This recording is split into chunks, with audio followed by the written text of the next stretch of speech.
ఇప్పుడే అందిన వార్త. టీడీపీలో తీవ్ర విషాదం. గాజువాకలో మాజీ ఎమ్మెల్యే కన్నుమూత. ఈ వివరాలని పూర్తిగా తెలుసుకునే ముందు ఈ ఛానల్ని సబ్స్క్రైబ్ చేసుకుని లైక్ చేయండి. ఈ వీడియోని అయితే పూర్తిగా చూడండి. అప్పుడే మీకు కంప్లీట్ ఇన్ఫర్మేషన్ అనేది తెలుస్తుంది. ఇక ఈ విషయాలన్నీ మనం పూర్తిగా పరిశీలించినట్లయితే టీడీపీలో తీవ్ర విషాదం చోటు చేసుకుంది. టీడీపీ రాష్ట్ర అధ్యక్షుడు పల్లా శ్రీనివాస్ తండ్రి మాజీ ఎమ్మెల్యే అయినటువంటి పల్లా సింహాచలం కన్నుమూశారు. అయితే కొంతకాలంగా అనారోగ్య సమస్యలతో బాధపడుతున్న ఆయన ఈరోజు శనివారం తుదిశ్వాస విడిచారు. ఆయన మరణంపై టీడీపీ శ్రేణులు దిగ్భ్రాంతి వ్యక్తం చేస్తున్నాయి.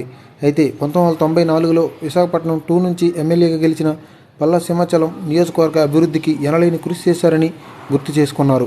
ఈ క్రమంలో టీడీపీ రాష్ట్ర అధ్యక్షులు పల్లా శ్రీనివాస్ తండ్రి, పార్టీ సీనియర్ నేత అయినటువంటి పల్లా సింహాచలం మృతిపై సీఎం చంద్రబాబు నాయుడు విచారం వ్యక్తం చేశారు.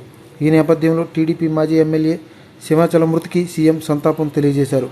ఆయన ఆత్మకు శాంతి కలగాలని భగవంతుని కూడా ప్రార్థించారు.